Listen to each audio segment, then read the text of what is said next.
Bom dia, boa tarde, boa noite, onde quer que estejam, em que zona horária estejam a ver esta palestra. Estamos na Universidade de Helsínquia, onde vamos abrir a nossa mesa redonda focada na autora brasileira Clarice Lispector, hoje com três ilustres convidados. Apresentando-os rapidamente, temos o Gilberto Araújo, não escrevi o nome, o Gilberto Araújo, que eu vou apresentar melhor já a seguir, a Helena Noto, e à distância connosco a Flávia Girardo, também para participar remotamente nesta mesa redonda. O meu nome é Tiago Carvalho, eu vou moderar a mesa redonda. Acho que apresento as saudações ao painel, ao Gilberto, à Helena, à Flávia, por estarem presentes para falar deste tema bastante interessante sobre uma das grandes escritoras brasileiras que, como vão ver em breve, é ensinada aqui também na Universidade de Helsínquia. Como o português vai ser um momento de muita aprendizagem para mim, eu que ensino literatura portuguesa, agora tenho a oportunidade de virar aluno e ser também aluno de literatura brasileira. Muito obrigado aos três por estarem presentes. Eu vou já, antes de dar a palavra ao Gilberto Araújo, escrevi o nome dele afinal. O Gilberto é professor de literatura brasileira no programa de pós-graduação em línguas vernáculas da Universidade Federal do Rio de Janeiro. É doutor em letras vernáculas pela mesma instituição. Foi professor visitante na Université Sorbonne Nouvelle Paris 3, no ano 2022 e 2023, no âmbito do SAPES-Print, onde também realiza o estágio pós-doutoral. O Gilberto publicou diversos ensaios, aqui, por exemplo, compilados neste livro que temos aqui.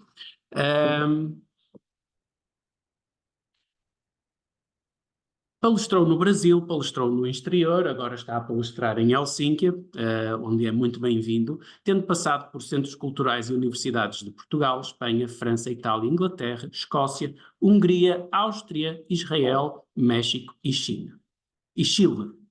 É um bolsista FAPERJ e CNPq com pesquisa sobre produção verbo-visual de Raul Pompeia.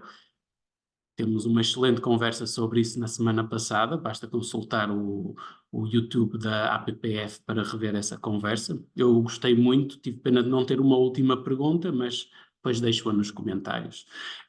Organizou a última reedição portuguesa do romance O Ateneu, de Raul Pompeia, pela Glaciar, e para a editora da Universidade de Campinas, coordenou a última edição das Canções Sem Metro, livro de poemas em prosa do mesmo autor. Membro de grupos de pesquisa sobre o século XIX no Brasil e da AIERTI, IAWIS, que é a Associação Internationale pour l'Étude des Rapports entre Texte et Image, autor de Mudança de Plano, ensaios sobre a literatura brasileira, de 2022, Literatura Brasileira Pontos de Fuga, 2014, Júlio Ribeiro, 2011, e Melhores Crónicas, de Humberto de Campos, 2009, dentre outros. É um grande prazer, Gilberto, ter-te aqui connosco. Antes de chegar, vou só aqui preparar a tua apresentação.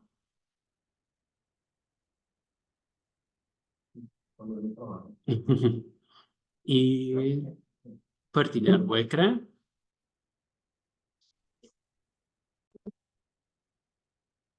A Flávia pode-me confirmar se está o ecrã partilhado. Está. Deixa eu pegar aqui. Portanto, Gilberto, por favor. Obrigado. Bom dia, Flávio. Estou vendo aqui agora. Bom dia. Bem, eu agradeço mais uma vez ao Tiago, assim, incansável ajuda para a gente realizar esse encontro. Helena também pela disponibilidade, já nesse encontro no anterior. E mais uma alegria também rever a Flávia. Bom, eu pensei hoje aqui em falar um pouquinho sobre a Clarice Lispector, que eu sei que é uma autora que, de certo modo, interessa assim, a comunidade internacional. E a Clarice Lispector acontece uma coisa curiosa, porque tanto do Brasil quanto fora, ela é uma escritora ou idolatrada ou detestada, né? E por motivos muito parecidos, o que é curioso. Normalmente, quem gosta da Clarice gosta pelo estilo de escrita que se considera profundo, antinarrativo, lento, e há também quem ache, por esse mesmo motivo, ser uma autora mais enfadonha, né? Então, eu hoje decidi aqui fazer com vocês um caminho um pouco diferente, que vai ser, a partir de um único conto da Clarice, que é um dos menores contos dela, propor uma leitura que seja um pouco diferente assim da usual, né? Então, eu vou começar de um ponto bem específico, que vocês podem ver aqui nesse. é, Acho que eu não sei se está passando. Aqui, bom. O livro de que eu vou falar é esse que está em vermelho aqui, O Laço de Família. É um livro de contos de 1960. E dele, especialmente, eu vou falar de um conto chamado Mistério em São Cristóvão. E, evidentemente, esse título não foi escolhido à toa, né? Não só porque é uma obra muito sintética e permite que a gente trate aqui de questões muito específicas, mas também porque esse conto, Mistério em São Cristóvão, era considerado pela Clarice talvez a sua obra-prima até os anos 60, né? Então, se vocês olharem, por gentileza, para essa parte direita, né, aqui a coluna de contos, vocês vão ver que há duas publicações anteriores a Laços de Família. A primeira delas, de 52, que se chama Alguns Contos, na verdade, a Clarice queria que se chamasse Mistério em São Cristóvão. Então vejam que, se o autor opta pelo título da coletânea por um dos contos que integram essa coletânea, evidentemente é porque esse texto tem uma relevância para ele, né? Acontece que o editor não aceitou a ideia e pediu para Clarice trocar Mistério em São Cristóvão por esse título muito mais abrangente e genérico que é Alguns Contos. Aliás, fica aqui uma sugestão para quem gosta de bibliofilia. Essa é a primeira edição mais barata da Clarice Lispector, porque ninguém sabe que é uma primeira edição, né? Ela é meio fora de comércio, aparece sempre a um valor muito bom e Alguns Contos é fácil de encontrar. Bom, depois, mesmo em 60, a Clarice publica uma outra coletânea de contos em que São Cristóvão também é publicada. E o que é interessante é porque, tanto em 52 quanto em 60, esse conto ocupa a primeira posição no livro, né? Ou seja, mesmo que ela não tenha podido colocar no título, ela deseja que ele fique numa posição de destaque na obra final. Por fim, quando sai a edição de Laços de Família, que reúne esses dois livros anteriores e mais alguns outros contos, nós temos O Mistério em São Cristóvão deslocado do espaço da primeira posição. Ou seja, é um título que, apesar da relevância que a autora deu a ele, foi pouco a pouco perdendo visibilidade na trajetória editorial desse livro. Bom, e aí, para falar um pouquinho dele, eu vou partir de um ponto que é muito consensual entre a crítica literária brasileira, que é o fato de que os personagens da Clarice todos vivem uma espécie de epifania, né? A palavra epifania, a gente sabe, vem do grego epifanos, é como se fosse uma imagem que aparentemente toma corpo, né? É claro que é uma palavra de origem religiosa, né? Como se fosse uma manifestação primeira de Deus ou de uma revelação divina, só que os personagens da Clarice vivem uma epifania de uma outra ordem, né? Não é uma natureza propriamente religiosa, mas todos os personagens vivem uma espécie de descoberta mínima de alguma coisa que está encravada no cotidiano. Portanto, não é nada de aparentemente extraordinário, né? Como se ela estivesse extraindo o extraordinário do banal, né?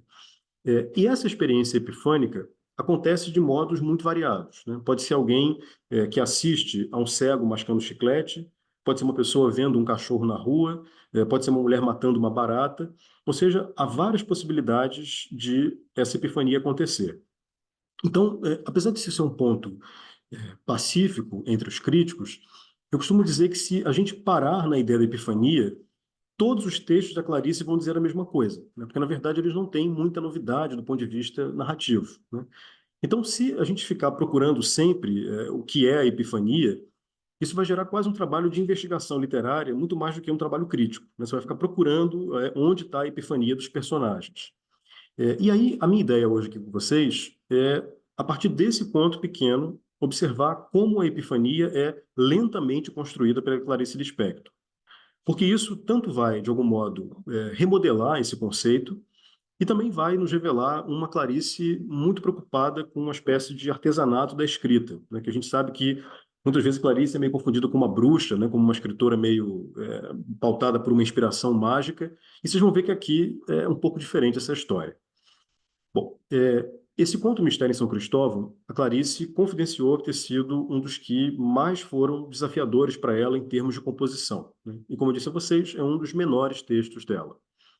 Eu vou resumir aqui rapidamente, a gente vai ler aqui os trechos que eu vou comentar, mas a narrativa é muito simples. É a história de uma família de um bairro de classe média do Rio de Janeiro, chamado São Cristóvão, e numa noite qualquer, uma menina da família, que tem 19 anos, vai até a janela, onde tem uma flor, e ela vê 3 homens mascarados que invadem o jardim da casa dela.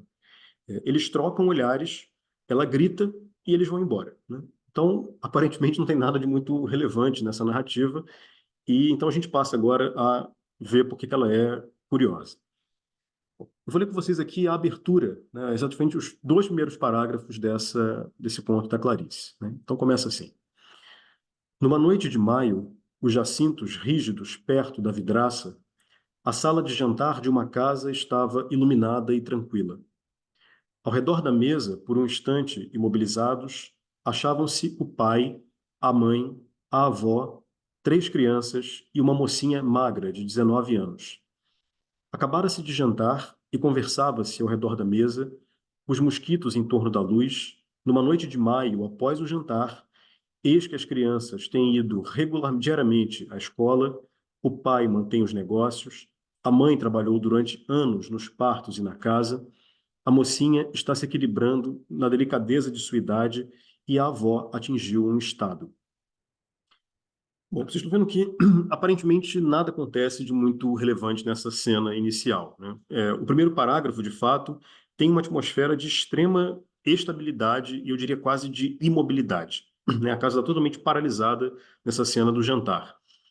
Mas o que é curioso é porque no meio dessa frase que é tão pacata, né, que é tão harmônica, a gente tem 2 elementos que são gráficos, de fato, que perturbam um pouco a harmonia dessa frase, que são esses 2 travessões, né? Vocês vejam que os 2 travessões intrometem uma informação no meio da construção, que já do ponto de vista sintático faz com que esses jacintos evoquem alguma coisa que vai interromper uma ordem, né? Eles estão ali quebrando, de fato, se é com aspas, claro, a harmonia frasal, né?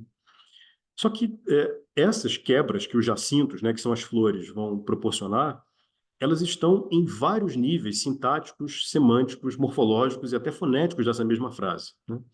Então, por exemplo, se a gente olhar do ponto de vista morfológico aqui rapidamente, vocês estão vendo que praticamente todo o parágrafo tem uma tendência ao singular e ao feminino, né? Numa noite, a sala de jantar, uma casa iluminada e tranquila.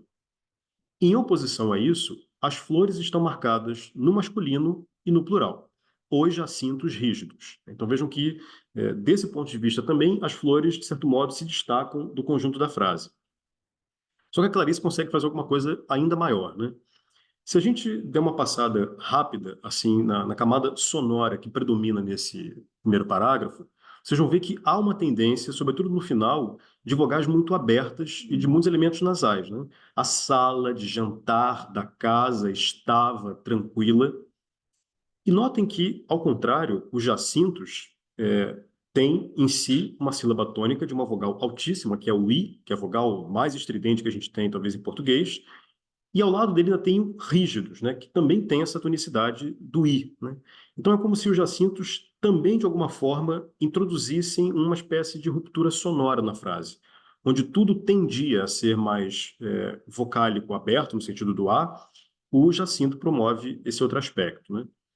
E se não bastasse isso, ou seja, ser masculino, plural e estridente, quando os jacintos entram em cena, vocês vão ver que existem uns fonemas vibrantes que começam a aparecer na frase, né? Então vejam que jacintos rígidos, e aí começa perto, vidraça, jantar, tranquila, né? Então, olhem como é uma coisa interessante, porque a flor, que em tese é alguma coisa muito delicada, muito leve, muito sutil, é essa mesma flor que vai promover uma espécie de tremulação, né, nessa frase, que vai, de fato, desestabilizar uma ordem de coisas, né? Quando a gente chega ao segundo parágrafo, a questão é ainda mais interessante, porque vocês vão ver que quando a Clarice escolhe a sala de jantar, isso evidentemente não é gratuito, né? Pensem que qualquer pessoa que passa de fora dessa casa, que está toda no escuro e só tem a sala de jantar acesa, o que essa pessoa vai ver é unicamente esse espaço, né? A sala de jantar. E com isso, a sala de jantar se torna uma espécie de palco dessa casa, né? Ela é uma radiografia, a síntese do que são as relações familiares ali dentro. E esse cômodo, como eu disse, não é escolhido de forma gratuita, né? Pensem, por exemplo, que se fosse uma sala de estar, as pessoas poderiam executar tarefas variadas, né? Um podia ler, o outro podia assistir TV ou ouvir música. Na sala de jantar você não tem muita escolha, né? Você tem que fazer o que está ali, né? Existe uma certa rotina previsível naquele local, né? E quando você faz isso, as hierarquias familiares ficam muito mais bem estabelecidas, né? Todo mundo sabe que, sobretudo em um contexto da década de 1950, 60, a posição das pessoas na mesa é muito definidora do papel social delas, né? Aqui na Clarice, ela não diz em que lugar cada um senta, mas, de alguma forma, o texto revela para a gente as hierarquias familiares que estão presentes aqui. Isso aqui são os jacintos, só para a gente ter uma noção, porque eu vou falar deles depois, né? Esse é o formato deles. Eu destaquei para vocês aqui como os personagens são encaminhados na cena. Então, vejam que é uma coisa muito simples. A Clarice encadeia, né, os membros da família e, no ato de fazer isso, ela já deixa muito evidente, como eu falei, essa hierarquia familiar, né? Vejam que a marca patriarcal fica evidente pela anteposição do pai, né? Ele é o primeiro, ele abre a sequência. Existe claramente uma preferência pelos adultos em detrimento dos idosos e das crianças, né? Vejam que pai e mãe começam a sequência como uma espécie de aposta, né, na idade do trabalho, da produção e da reprodução. E depois a gente tem uma espécie de sequência etária, né, que começa o mais velho e vem as crianças. Bom, o que eu disse aqui até agora em relação a essa sequência parece muito intuitivo, né? Isso aqui é o retrato de uma família classe média brasileira, patriarcal, em que a ideia da produção e do capital são mais relevantes do que a idade e que, portanto, idosos e crianças ficam no fim da fila, né? Só que, também no Brasil, como em várias famílias burguesas, a idade é um critério de poder, né? Vejam que, é claro, irmãos mais velhos costumam ter mais poder sobre os mais novos, né? Vejam que nessa sequência da Clarice ocorre uma coisa estranha, né? Porque a gente tem a avó, três crianças e depois a filha mais velha. A rigor, ela deveria, seguindo a ordem dessa disposição etária, estar na frente das três crianças, né? Então vejam que deslocar essa menina para o final já é um gesto de preterir a posição dela dentro do contexto familiar. E mais ainda, ela é a única que tem um diminutivo. Vejam que ninguém é papai, mamãe, a vovó e criancinha. Só ela é moça e mocinha. Além de tudo, tem um adjetivo que a torna ainda mais diminuta, ela é magra, e é a única também que tem a idade marcada, né? Vejam que ela é uma moça magra de 19 anos. Isso é um detalhe curioso de comentar, porque não sei como funciona muito para vocês aqui na Finlândia, mas um amigo meu brasileiro dizia que no Brasil ninguém tem 19 anos, né? Porque é uma idade que parece que não existe. Porque, sobretudo, em contexto, né, da classe média brasileira, a menina tem um certo fetiche dos 15 anos, né, e o 20 com a idade adulta. Então, 19 é essa coisa intervalar que ninguém tem muito bem, né? E é curioso porque a Clarice tem uma obsessão por mulheres de 19 anos, né? O seu romance mais famoso, que é A Hora da Estrela, tem como personagem a Macabeia, uma figura extraordinária, que tem 19 anos também. Então vejam que, pelo diminutivo, pela disposição ao final da sequência, por ser magra e por ter 19 anos, essa menina é, digamos, a ponta mais fraca da família. E é justamente ela que vai viver a experiência epifânica, né? Porque na Clarice, normalmente, são as pessoas mais vulneráveis, aquelas que vivem essa experiência arrebatadora do êxtase. Bom, vocês viram que essa cena, como eu falei, parece muito paralisada, né? O único elemento que se movimenta aqui nessa primeira cena são os mosquitos, né? Vocês viram que logo abaixo ali fala que os mosquitos estão em torno da luz. essa é a primeira marca de uma instabilidade ou de um movimento dentro desse contexto fechado e paralisado, né? E aí acontece uma coisa curiosa, né? Logo depois dos mosquitos, vocês viram que o narrador vai de novo apresentar a sequência da família. Aí ele fala de novo ali: as crianças têm ido diariamente à escola, o pai mantém os negócios, a mãe trabalhou, a mocinha está se equilibrando e a avó atingiu o estado. Parece que nada aconteceu, né? Só que a ordem dos membros da família mudou radicalmente, né? Então, só para facilitar a visualização, eu coloquei para vocês aqui como é que apareceu primeiro, né? Lembra, a ordem era pai, mãe, avó, crianças, mocinha. E agora, no final do mesmo parágrafo, ela diz crianças, pai, mãe, mocinha e avó.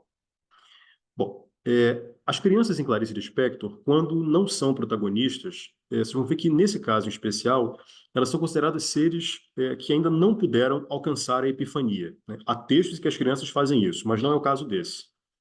Só que vocês vejam que nessa mudança de membros da família, algumas coisas são interessantes. Por exemplo, pai e mãe sempre estão juntos, né? Eles permanecem como esse bloco, como eu disse, da produção e da reprodução, né? A mocinha permanece numa posição hierarquicamente inferior e a avó é jogada para o final, né? O que eu destaco nessa mudança aqui dos membros da família é a aproximação entre a mocinha e a avó, né?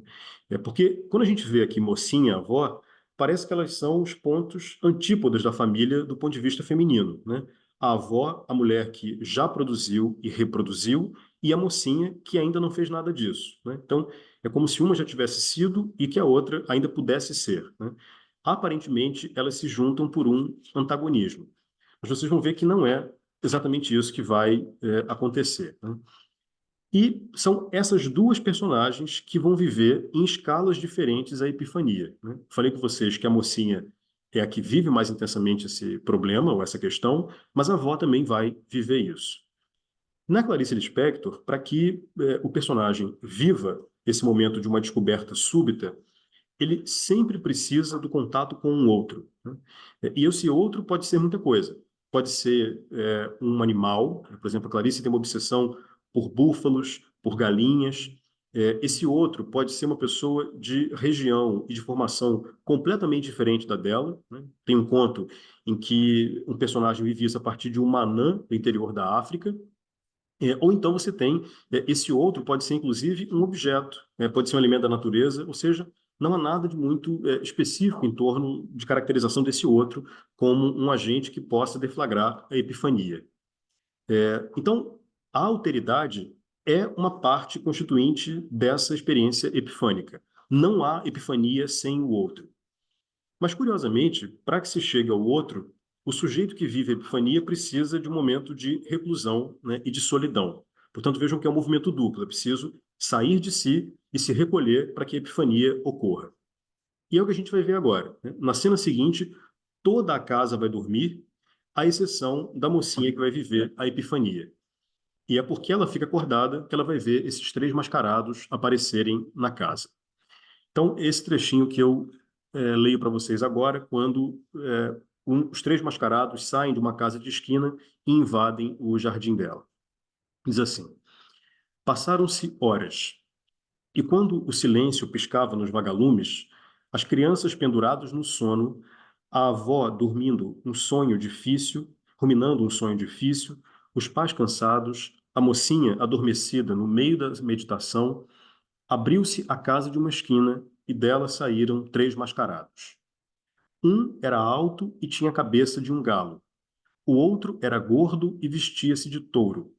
E o terceiro, mais novo, por falta de ideias, disfarçara-se em cavaleiro antigo e pusera máscara de demônio, através da qual surgiam seus olhos cândidos. Os três mascarados atravessaram a rua em silêncio. Quando passaram pela casa escura da família, aquele que era um galo e tinha quase todas as ideias do grupo, parou e disse: olha só.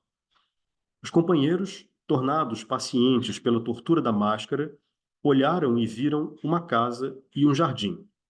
Sentindo-se elegantes e miseráveis, esperaram resignados que o outro completasse o pensamento. Afinal, o galo acrescentou: podemos colher jacintos.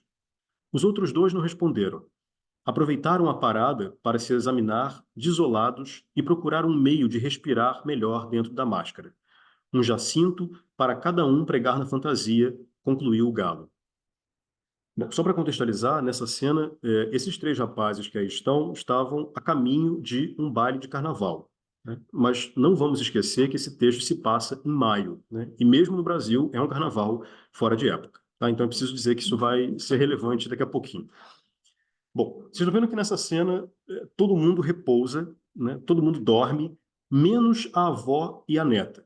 A neta, literalmente, ela abre a janela para ver o lado de fora do jardim, mas a avó, vocês viram que o narrador comenta que ela está ruminando um sonho difícil. Ou seja, as duas pontas etárias dessa narrativa, do ponto de vista feminino, são, de certo modo, praticantes de um sono ativo, né? Um sono que não para a máquina reflexiva. E, nesse momento, vocês notaram que os 3 mascarados saem de uma casa de esquina, né? Portanto, uma zona fronteiriça, um certo limiar, uma encruzilhada entre aquilo que é concreto, ou seja, 3 homens, e 3 fantasias, um galo, um touro e um demônio. Bom, vocês estão vendo que na cena anterior eu falei de mosquitos, né? Era a única marca de vida fora da família que estava ali, aqueles insetos.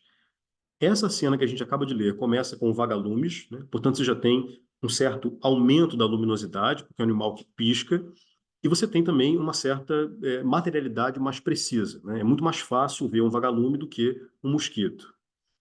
Só que quando esses 3 mascarados entram em cena, se a gente olhar para essas fantasias deles, são 3 fantasias que, de certo modo, evocam a Terra, né? O galo, evidentemente, é uma ave, mas todo mundo sabe que, inclusive, há a expressão, pelo menos no Brasil, do voo de galinha, que é um voo muito curto, né? É uma ave muito mais ligada à terra do que ao ar. Então, ela tem esse momento de uma espécie de prisão ao chão. O touro é, inegavelmente, um grande animal da terra, né? E vejam, portanto, que todo esse campo semântico terreno que começa a aparecer, ele cria uma atmosfera descensional, né? Como se todo o texto começasse a descer de fato, né? E essa descida, ao meu entender, é o que permite uma espécie de aparição do submundo, né? De tudo aquilo que é incontrolável, imponderável e selvagem. Então, na contramão dessa casinha perfeita de classe média, carioca, iluminada na sala de jantar, é como se agora forças ocultas começassem a aparecer no jardim, né? Não é à toa que um dos personagens dessa trinca se veste de demônio, né? É como se todas as forças dionisíacas começassem a brotar nesse jardim bem comportado. Bom, existe aqui uma questão que é interessante de pensar, é que esses 3 personagens que surgem, né, o galo, o touro e o demônio, eu poderia dizer que eles inserem no texto uma espécie de marca ternária em um conto que é excessivamente binário, né? Até agora, por exemplo, a gente viu várias oposições, né? Por exemplo, pai e mãe, pais e filhos, jovem e velho, homem e mulher, dentro e fora, claro e escuro. Então, existia um mundo completamente antitético, né? Em que a parte interna da casa era uma coisa e a externa era outra, e que os papéis familiares também eram muito bem estabelecidos. Quando esses 3 entram em cena, eles começam a, de fato, criar uma terceira possibilidade, né? Bom, vocês poderiam me dizer, agora há pouco a gente leu um trecho em que se falava de 3 crianças. É verdade. Vocês viram que essas 3 crianças eram praticamente um bloco indistinto, né? Você não tem idade, não tem marcação de gênero, não tem absolutamente nada. Elas são um grande bloco, né? Ao passo que esses 3, como vocês notaram, por conterem esses animais que são muito ligados à reprodução, à força e à agressividade, é como se eles fossem inicialmente o estereótipo do masculino, né? Então vejam que a gente está vendo agora 2 forças arquetípicas se organizando. Esses 3 homens como 3 formas do masculino e essa menina do outro lado da janela, e os 3 se observam durante a noite, né? Bom, se eu fizesse essa leitura, não valeria dizer que eles são uma hipótese ternária, que vejam que eu estaria de novo opondo o masculino e o feminino, né? A menina, 19 anos, e os 3 homens como esse estereótipo muito marcado do masculino. Só que vocês vão ver que, apesar dessas fantasias, né, e apesar desses animais todos que eles evocam, todos esses elementos aqui, todos esses personagens, eles também têm espaço para delicadeza, para dúvida, para contemplação e para o silêncio. Ou seja, vocês vão ver, por exemplo, que esse cavaleiro antigo com cabeça de demônio vai ficar em dúvida se entra ou não no jardim. Eles não querem destruir o jardim. Ou seja, mesmo que eles evoquem animais de uma extrema força, eles são extremamente delicados, né? Ou seja, eles não estão representando os estereótipos fechados do masculino, né? É como se eles fossem tão plurais que eles pudessem ser formas variadas de masculino. Por isso eles têm tantas possibilidades. Eles são fantasiados de formas muito importantes. Todos eles também vão ganhando uma possibilidade de metamorfose, né? Olhem, por exemplo, aqui nesse trecho que eu destaquei, Clarice começa dizendo: um desses homens fantasiados era alto e tinha a cabeça de um galo, né?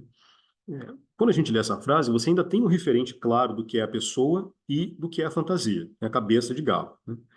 Olhem que um pouquinho mais à frente do parágrafo, ela já tira a referência anterior e diz aquele que era um galo, né?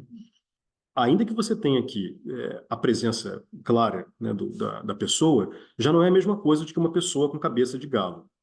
Até que no final esse personagem de fato se metamorfoseia em um galo, né? Afinal, o galo acrescentou, né? E se a gente pode dizer que o galo anuncia amanhã, esse é o personagem que anuncia os jacintos. Ele diz: podemos colher jacintos. Então, notem que quando esses três homens vão quase muito lentamente virando animais, é como se eles perdessem inicialmente o conceito de propriedade, né? O animal desconhece esse conceito, conhece território, mas não propriedade. Então, é por isso que eles podem, como animais, invadir o jardim, né? Bom, mas a gente sabe que eles não são animais, são seres fantasiados. E vejam que é por esse motivo que eles invadem o jardim não com uma espécie de motivação animal, né? O animal poderia invadir para fazer um ninho, para buscar comida, para disputar território, mas eles vão para buscar uma flor, né?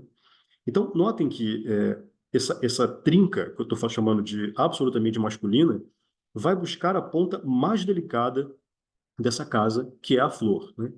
E uma flor, que eu já tinha dito, o jacinto, que tem aquele formato que eu mostrei para vocês, é uma flor de nome masculino em português, né? Fálica, como vocês estão vendo, e é curioso porque ela é uma referência, sem dúvida, ao feminino, mas também com essa mescla de masculino pela presença que ela tem aqui. Bom, desse momento em que o galo vai até a janela, ele quebra o jacinto que está ali na beirinha da janela e os três agora olham para a menina e ela também olha para eles, né? Então a gente vai ver agora o momento em que esses olhares se cruzam. Existe um crítico que talvez seja o maior especialista em Clarice Lispector no Brasil, Benedito Nunes, tem alguns livros publicados sobre ela, e ele comenta que todo o movimento epifânico da Clarice ocorre por meio do olhar, né? Ele dá duas expressões ótimas para isso. Ele chama de uma potência mágica do olhar, né? É por essa potência que a alteridade se estabelece. E ele fala que no momento em que existe essa mão dupla do olhar, ele usa uma expressão ótima que ele chama de um descortínio de uma outra realidade, né? Como se uma cortina de fato se abrisse e o personagem tivesse acesso a isso. Então, o que a gente vai ver agora é a cena em que há esse descortínio, tanto para a menina quanto para os três mascarados. Ele diz assim: nenhum dos quatro saberia quem era o castigo do outro. Os jacintos, cada vez mais brancos na escuridão, paralisados, eles se espiavam. A simples aproximação de quatro máscaras na noite de maio parecia ter percutido ocos recintos e mais outros, que sem um instante no jardim ficariam para sempre nesse perfume que há no ar e na imanência de quatro naturezas que o acaso indicara, assinalando hora e lugar. O mesmo acaso preciso de uma estrela cadente. Os quatro, vindos da realidade, haviam caído nas possibilidades que tem uma noite de maio em São Cristóvão. Cada planta úmida, cada seixo, os sapos roucos aproveitavam a silenciosa confusão para se disporem em melhor lugar. Tudo no escuro era aproximação. Caídos na cilada, eles se olhavam aterrorizados. Fora saltada a natureza das coisas e as quatro figuras se espiavam de asas abertas. Um galo, um touro, o demônio e o rosto de uma moça haviam desatado a maravilha do jardim. foi quando a grande lua de maio apareceu. Vocês estão vendo que essa cena, como esse conto todo, tem uma clara atmosfera erótica, né? Você tem uma menina que é visitada por um galo, um homem que quebra uma flor. Essa janela já foi lida várias vezes como uma metáfora do ímen, né, dessa menina que está ali em contato com o outro, numa espécie de desenvolvimento sexual. E não é mentira, isso tudo está aqui, né? Mas eu acho que reduzir esse conto apenas a uma espécie de aparição da sexualidade pode ser um pouco redutor, né? Então, vocês viram que quando as luzes se apagam da casa de noite, aquilo que muito claramente era fora e dentro, a sala iluminada e o jardim, perde um pouco a eficácia, né? Já que mesmo a janela fica um pouco dissipada na escuridão. O único elemento que é capaz de nos mostrar o que é dentro e o que é fora são os jacintos, né? Lembra que eles são brancos e eles estão colocados na beira da janela. Na hora em que o galo vai lá e quebra esse jacinto, que muitas vezes foi lido, como eu falei com vocês, como a perda da virgindade dessa menina, na hora em que ele faz isso, é como se ele estivesse quebrando a fronteira, né? Como se a barreira entre dentro e fora fosse eliminada. E aí pudesse haver um grande trânsito entre dentro e fora. Não sei se vocês notaram, mas, de repente, nessa cena que a gente acaba de ler, o narrador só fala em 4. Ele chama, inclusive, esse grupo de 4 de 4 máscaras na noite. Ora, até esse momento, nunca ninguém falou que a moça estivesse mascarada, né? Então, vejam que o que eu estou chamando de uma dialética constante na Clarice Lispector não é mais aquela dialética clássica de tese, antítese e síntese, ou seja, existe um lado, encontra o outro, resolveu e acabou. Não. Depois que eles se encontram, eles formam um novo grupo e eles podem, de novo, se separar e formarem novos grupos, né? Ou seja, as epifanias nunca param de acontecer. É por isso que o livro se chama Laços de Família. São laços que você pode fazer e desfazer, né? Não são questões familiares, propriamente dita, mas tudo aquilo com que você pode criar uma relação de família. Bom, vocês notaram que aqui apareceu um sapo, né? Talvez, do ponto de vista prático, o primeiro grande animal desse jardim. Até então nós tínhamos mosquitos e vagalumes. O sapo não é gratuito, né? Primeiro, por ser um animal anfíbio, né, ele tem toda essa ambiguidade, né, que a gente viu que está acontecendo aqui, mas sobretudo porque o sapo, eu diria que é um dos animais mais intertextuais que nós temos na literatura, né? É claro que ele aciona a memória dos contos de fada, né? E Clarice é uma autora que constantemente dialoga com os contos de fada. E nesse sentido, é interessante pensar, porque vocês estão vendo que no conto de fada, nos contos de fada padrão que tratam da iniciação sexual, pode pensar aqui Chapeuzinho Vermelho, Branca de Neve, sempre é uma personagem que dorme, né, como a Bela Adormecida. Às vezes essa menina tem contato com a ponta mais velha, Chapeuzinho Vermelho. Às vezes ela precisa de um homem que vá redimi-la, o príncipe, o salvador. Só que na Clarice isso acontece e não acontece, né? Vejam que não são os homens que despertam na menina esse grito que ela vai oferecer aqui, porque se ela não tivesse aberto a janela para olhá-los, isso também não aconteceria, né? Existe uma aproximação entre a avó e a neta, como vocês notaram. Então, essa presença da Clarice aqui do Conto de Fada seria uma espécie de rasura, né?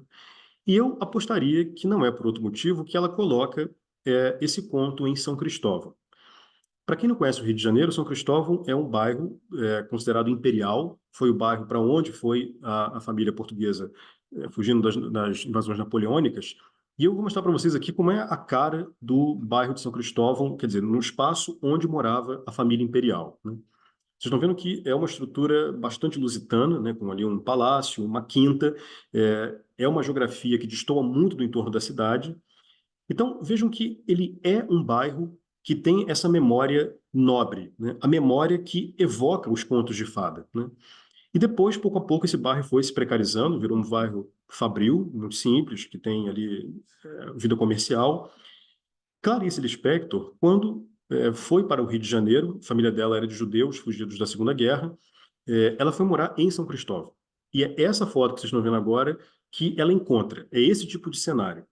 Então vejam que ela escolhe um bairro que, como eu disse, tem essa memória real, mas ela coloca nele um conto de fadas suburbano, né, em que você não tem mais nenhum glamour, nenhum agente externo capaz de delimitar esse percurso. Bom, para me encaminhar aqui para o fim, vocês viram que eu falei agora há pouco que as nossas duas personagens mais velhas, quer dizer, a mocinha e a avó, tinham um sono ativo. Um dos grandes estudiosos de contos de fadas, o Bettelheim, diz que é bastante comum em contos de fada que as meninas precisem dormir, né? Que isso é uma grande metáfora da puberdade e do amadurecimento. Bom, depois que a menina solta esse grito, a família vai para o lado de fora e fica completamente aturdida, né? A família fica com luzes de vela tentando entender o que aconteceu e só a avó compreende. Então eu passo agora para a nossa última passagem aqui para encerrar, e aí eu fecho aqui a leitura. Enquanto isso, a casa dos Jacintos iluminara-se toda. A mocinha estava sentada na sala, a avó, com os cabelos brancos entrançados, segurava o copo d'água, a mãe alisava os cabelos escuros da filha, enquanto o pai percorria a casa. A mocinha nada sabia explicar. Parecia ter dito tudo no grito. Seu rosto apequenara-se claro, toda a construção laboriosa de sua idade se desfizera, e ela era de novo uma menina. Mas na imagem rejuvenescida de mais uma época, para o horror da menina, um fio branco aparecera entre os cabelos da fronte. Como persistisse em olhar em direção da janela, deixaram-na sentada a repousar e, com castiçais na mão, estremecendo de frio nas camisolas, saíram em expedição pelo jardim. Vou parar nesse pedaço aqui, que já é o suficiente para comentar o que eu quero dizer. Eu disse lá no início que aquela sequência final nós tínhamos uma aproximação entre avó e neta. E vocês notaram que agora, enquanto a família não entende a experiência epifânica que ela teve a partir dessa troca de olhares, a avó é a única que compreende isso, né? Então vejam que essas duas pontas começam a se tocar, de tal maneira que a menina, de certo modo, incorpora um dado físico da avó. Vocês viram que apesar dos 19 anos, ela ganha um fio de cabelo branco. Então é como se, vivendo a experiência epifânica de alteridade, ela pudesse tocar na parte mais velha da família, né? E a avó e a neta criam um intercâmbio. É claro que a gente consegue ver aqui também um certo paralelo entre Chapeuzinho Vermelho e sua avó, né, em que as duas também têm um certo intercâmbio. Na hora em que essa família enfraquece, vocês viram que a casa não é mais chamada de casa de uma família burguesa de São Cristóvão.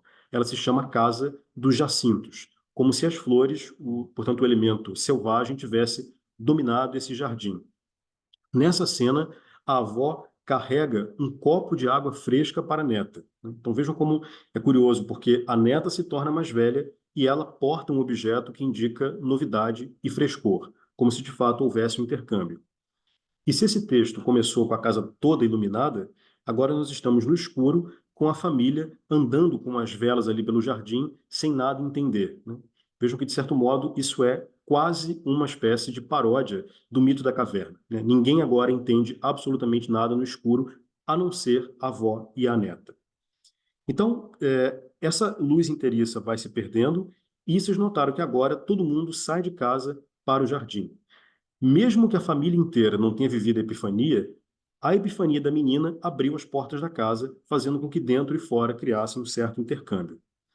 No momento em que os jacintos se quebram e com ele toda a ideia de proteção, de barreira, essa família tenta recriar a normalidade, que nem sempre vai acontecer, justamente porque a mecânica dos dias volta, mas com ela sempre há a possibilidade de alguma coisa porosa da realidade voltar a acontecer. Ou seja, novos laços de família se podem estabelecer, seja com um sapo, com um galo, com um touro, com um homem ou com um demônio. Então, muito obrigado. Desculpe ter passado aí um pouquinho de tempo, passei uns 3 minutinhos, mas acho que funcionou. Beleza. Obrigado, gente. Então, agora vem Helena para cá, certo? Sim. Sim? Sim, sim. Tá do lado. Flávio, claro.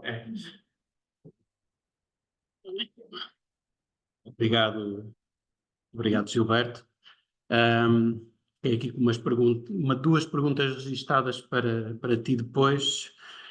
A Flávia já se está a adiantar, a partilhar o ecrã. A Flávia que neste momento está no... Não. Onde é que estás, Flávia? Recife. Recife, ok. A Flávia é a nossa colega aqui da Universidade de Helsínquia. Ela possui uma graduação em Letras pela Universidade Federal do Mato Grosso, em 99, um mestrado em Educação pela Universidade Federal do Mato Grosso, em 2005, e é doutorada em Linguística pela Universidade Federal de Pernambuco. Atualmente é leitora brasileira na Universidade de Helsinki, aqui na Finlândia, é professora do programa de pós-graduação em Estudos da Linguagem e líder do grupo de pesquisa em Linguagem, Ensino, Interação e Aprendizagem, o LEIA. Participa no grupo de pesquisa COCOLAC, Comparing and Contrasting Languages and Cultures. Tem experiência na área de linguística, atuando principalmente nos seguintes temas: português como língua adicional, formação de professores de português como língua adicional, letramentos, didática do ensino, aprendizagem de línguas. Obrigado, Flávia, por nos fazeres companhia nesta mesa redonda. Passo-te já a palavra. Ok. Eu que agradeço. Obrigada, Tiago, o colega Gilberto, a Helena, essa oportunidade de falar um pouquinho da experiência com a literatura brasileira na Universidade de Helsinki durante meu período como leitora visitante, né, do português brasileiro. Bom, vamos lá, então. Antes de começar esse relato de experiência, eu só queria esclarecer que, pelo que o Tiago leu do meu currículo, eu não sou da área da literatura, então... Eu enganei, desculpa. Então, assim, eu não tenho não é o mesmo nível de análise que o Gilberto faz excelentemente e que é um prazer sempre poder aprender um pouco mais. Bom, então vamos lá. Eu organizei essa apresentação em 4 tópicos, né? Primeiro, começando com o próprio português brasileiro na Universidade de Helsinki, o curso de literatura brasileira dentro desse currículo de português, os livros que existem hoje disponíveis na biblioteca que são relacionados à literatura brasileira em português ou em outras línguas, e quais são as experiências que eu tive nesses 2 anos como leitora. Bom, então, o português brasileiro na Universidade de Helsinki, ele faz parte desse curso, que é um curso tanto de aprendizado da língua portuguesa, quanto formação de professores ou profissionais da área de língua portuguesa. O curso tem um currículo que versa tanto para o português europeu quanto para o português brasileiro, e as disciplinas específicas, né, e outras também divididas com o português europeu são a História e Cultura do Brasil, que também trata um pouco de literatura, que eu vou explicar, literatura brasileira. Esses 2 cursos são cursos de 5 créditos, são cursos semestrais, ou seja, é o semestre inteiro de aulas, o que equivale a 14 encontros. O português 1A e o português 1B, que equivalem ao português básico e intermediário, um pouco avançado do ensino-aprendizagem da língua portuguesa. E aí, nesse caso, eu e Tiago dividíamos esse curso para a variante europeia e a brasileira, e agora eu, Tiago e Iris fizemos dessa mesma maneira. E é sempre importante falar que quando se ensina a língua, também se ensina a cultura, e quando se ensina a cultura, de alguma forma, se ensina a literatura também, né? Que as aulas de língua, no meu caso, são sempre baseadas em textos, esses textos geralmente saem ou de materiais autênticos, produções agora, ou da própria literatura. Outra disciplina é a fonologia e pronúncia, e variação linguística no mundo lusófono. Então, existem outras que não acontecem sempre. Por exemplo, eu e o Tiago dividimos morfossintaxe, então eu dei outras disciplinas no curso de cultura, mas essas são as que realmente, com certeza, nós temos nos 2 anos que se faz, e uma parte do mestrado, que é a da avaliação linguística. Ou seja, esse currículo, ele contempla a história do Brasil, né? E nisso a história da língua portuguesa na formação do território brasileiro e a história da literatura. Eu já vou falar um pouquinho sobre a questão da literatura. Bom, literatura brasileira na Universidade de Helsinki. É um curso semestral, são 14 encontros. Eu criei o sílabus, né, a ementa desse curso, que eu deixei mais ou menos aqui como a descrição, Esse curso irá apresentá-lo aos principais tópicos da literatura brasileira, de autores contemporâneos a canônicos. Abordaremos a literatura brasileira por meio de uma seleção de romances, contos e poesias, abordando especialmente temas como raça, gênero, sexualidade, desigualdade social, violência e romance. Assim, esse curso pretende mostrar como a criação literária no Brasil produz identidades distintas em 5 regiões ao longo de mais de 500 anos de história. Tá, por que eu quis ressaltar isso aqui? Porque, assim como o Gilberto também deve ter já discutido isso em algum outro momento da carreira dele, quando se vai ensinar literatura brasileira, eu acho que a primeira questão é de que literatura nós estamos falando. Por quê? Porque, por exemplo, a gente vai falar de que Brasil, né? Então, acho que esse é o primeiro conceito. Então, para criar esse curso, foi algo que eu me debati muito, porque ao consultar colegas acadêmicos da área da literatura e outros materiais, como Antônio Cândido, se questiona o que nós estamos falando que é a literatura brasileira. É a literatura produzida no Brasil, em solo brasileiro, a partir de 1500. É a literatura produzida por brasileiros. É a literatura produzida quando o Brasil se torna independente, a partir de 1822. E outros ainda falam que é o modernismo, é do modernismo para frente, ou seja, 1922, em que a literatura foi realmente brasileira. Então, quando na descrição do curso, para criar o curso, é necessário tomar uma decisão metodológica. E essa decisão metodológica, ela não é só como eu vou ensinar, mas de que ponto de vista que eu vou ensinar. Então, além de uma decisão metodológica, para se falar de literatura, assim como para falar de qualquer uma dessas outras cadeiras, precisa-se tomar uma decisão epistemológica também, né? Então, de que ponto de vista eu vou assumir que uma literatura é brasileira? Então, do que eu estou falando quando eu falo literatura brasileira?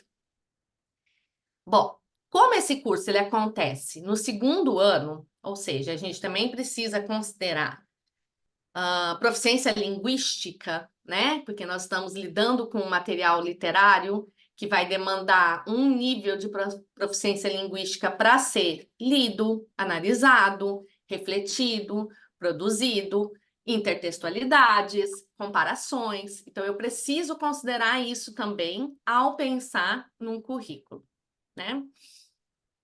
Então, a minha abordagem para para exercer essa profissão, no caso da literatura, do curso de literatura, não sendo da literatura, foi eu assumi o Brasil a partir do momento em que houve produção escrita no Brasil.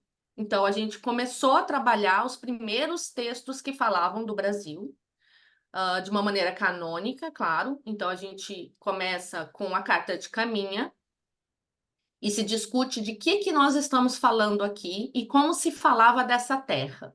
E que terra era essa? Que começa a aparecer em documentos escritos na Europa, né? Então, esse Brasil vai começar a aparecer de alguma maneira. Então, a gente começa o curso discutindo isso, né? De que Brasil nós estamos falando, e aí começa a caracterizar esse Brasil a partir desse olhar estrangeiro, né? E dessa construção desse olhar estrangeiro sobre o Brasil, felizmente hoje nós temos narrativas de diversas comunidades, né?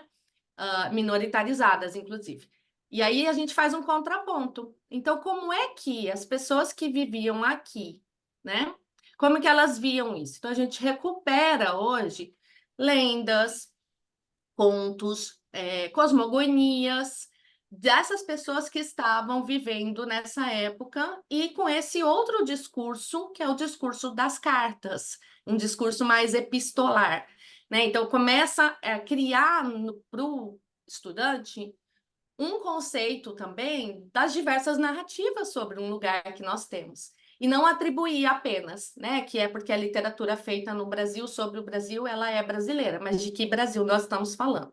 Então, quando eu coloquei ali por mais de 500 anos, significa recuperar esse discurso, né? Que vem já por meio de vários documentos históricos, que hoje nós temos acesso a tudo isso, e confrontar, né? Confrontar o quê? As questões, raça, gênero, as identidades culturais que foram se formando durante todo esse período. E aí sim, né, tanto cronologicamente quanto tematicamente, as aulas vão se construindo, mas elas partiram, né, principalmente desse ponto de vista. Outra questão que eu tento privilegiar no curso é mostrar o Brasil na sua grandeza. Ou seja, nós temos um país continental, é um país enorme. A literatura produzida aqui não é somente a literatura canônica que se conhece, né? Machado de Assis, Jorge Amado, Guimarães Rosa, e que geralmente é uma literatura de costa, né? Da costa brasileira, e que está se referindo a cidades como São Paulo, Rio de Janeiro, Salvador e Recife. Né, que foram 4 cidades muito importantes durante o período colonial e que formam também a base intelectual do Brasil. Porém, hoje, de novo, né, porque nós temos acessos, a gente consegue ver literaturas produzidas em outros lugares do Brasil, mais afastados dessas regiões que são super valorizadas, inclusive, e dá voz a outros falares, a outros grupos, que não aparecem geralmente nos livros didáticos de literatura ou nos cânones literários. Então, esse contemplar de algo que não necessariamente é moderno, né, como a Maria Firmina, que escreveu Úrsula, o primeiro romance abolicionista, né? Então, assim, algo que está sendo descoberto recentemente por conta de pesquisa histórica e literária no Brasil e que você pode apresentar, né, de uma maneira agora que não é moderno, né? É mais de 200 anos, nem tanto isso, mas de um período anterior. Então, é interessante também fazer uma série de contrapontos em relação a esses autores que são muito valorizados e outros autores que não são nem tanto. Outra decisão epistemológica que eu tomei ao liderar esses 2 cursos, né, em 2023 e 2024, foi sempre fazer um contraponto com a modernidade. Então, se nós estamos estudando uma obra como o Curtiço, que é uma obra que está no naturalismo, né, correntemente uma obra mais clássica, também priorizar alguém que está agora fazendo também romance naturalista, né? Então, alguém que agora também exerce a literatura dentro dessa estética, ou seja, aquela ideia de que os períodos histórico-literários eles não ficaram presos naquele momento em que eles aconteceram, né? Então, o romantismo não é só do século XIX, então trazer também uma certa atualidade para aquilo que está acontecendo hoje. E junto com isso também contemplar outras mídias. Então, da mesma forma que tem algo escrito num romance, você vai ter um vídeo, um jogo, um lambe-lambe, uma pichação, alguma outra mídia que também toca naquele ponto da literatura mais clássica, mais canônica. Ok. Bom, então, como objetivos desse curso, sempre privilegio a questão da variedade e diversidade da literatura, os principais temas e tendências, né, principalmente depois da independência. Por que isso? Porque, historicamente, no Brasil, a gente vai ter uma grande mudança das cidades depois da independência, né? Com a chegada da família real, depois da independência, com a República, a gente já tem universidades, você tem tipografias, você tem livrarias, então você tem a criação de um público consumidor e, ao mesmo tempo, um acesso à alfabetização e ao letramento, ou seja, às formas de leitura. Então, a produção literária ela aumenta bastante depois dessa época, e aí sim você tem muitas obras para fazer contrapontos. O papel da literatura no desenvolvimento das identidades nacionais, principalmente na criação, né, de uma identidade brasileira, de uma identidade nacional, como eu me sinto brasileira, isso também foi uma construção não só literária, mas principalmente político-literária, né, que tem os heróis do romantismo, e quem são esses heróis agora, então fazer sempre esse contraponto, a diversidade cultural em comunidades locais. Eu sempre tento olhar comunidades minoritarizadas e ver os tipos de produção que são feitos e apresentar isso aos estudantes. E também, ao ler, também ter a capacidade de fazer análises e, quem sabe, até escrever algo.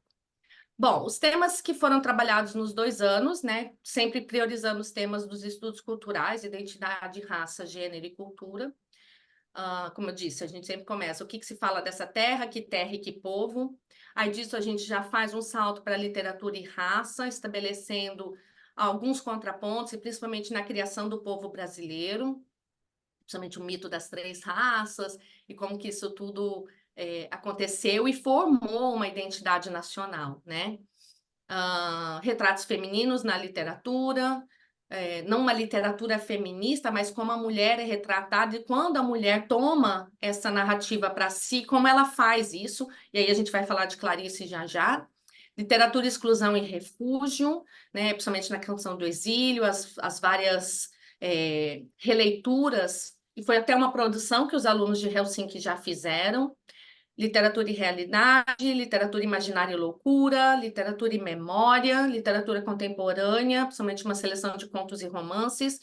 E eu tento mostrar alguma coisa em termos de literatura em quadrinhos ou literatura eletrônica, literatura digital, né? Hoje a gente tem muita literatura produzida no Instagram, no TikTok. Então, mostrar um pouco para eles como se constrói também esse novo mercado literário que está além do livro, né? Não tem necessariamente um livro produzido, mas tem um canal, né? Uma página no Instagram só com as produções daquele poeta. Então, qual que é o acesso de tudo isso? Então, fazer um pouco dessa reflexão que também passa pela construção cultural. Em termos de livros disponíveis na biblioteca da Universidade de Helsinki, são vários.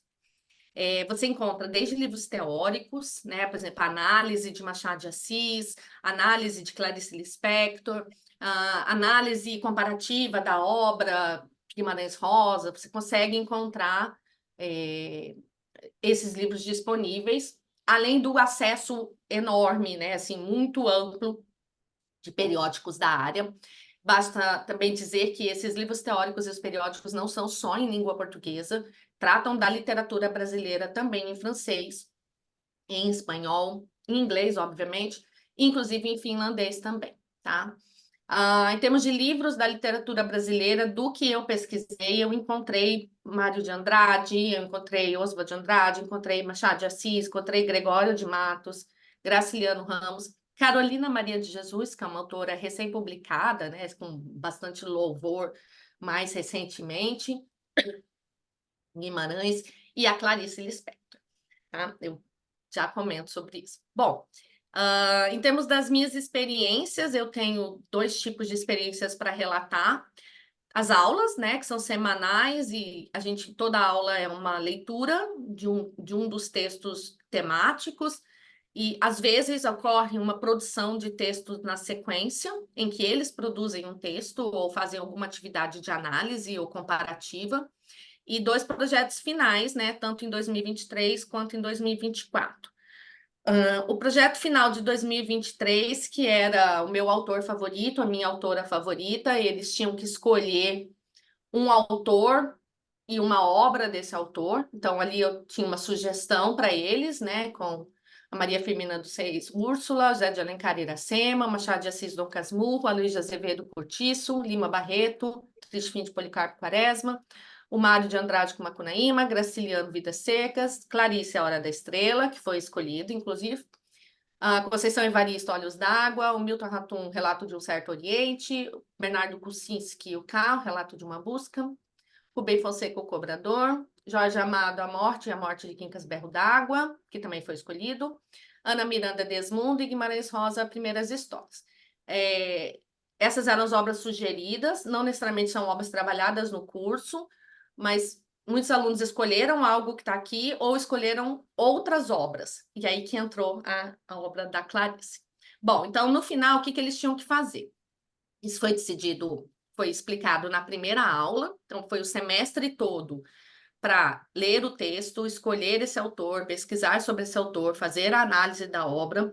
Eles tinham que fazer a análise da obra para me enviar e produzir um produto sobre essa obra em outra mídia, tá? Que podia ser algo artístico, algo físico, como uma maquete, uma escultura, algo digital, tá? Então, ali a gente está vendo do Dois Irmãos, uma das alunas fez um quadro. Esse quadro está até na sala de português também. Teve aluno que fez jogo, a Morte de Quincas Bergo d'Água. Um dos alunos fez um jogo digital que ele mostrou para a gente, ele programou, ele fez a arte, ele fez tudo sobre o livro. E da Clarice, a gente teve 2 obras escolhidas, A Hora da Estrela, desculpa, e Uma Aprendizagem, um Livro dos Prazeres, que foi escolhido por 2 alunas. Então, dos meus 9 alunos, 3 escolheram Clarice para o trabalho final do curso.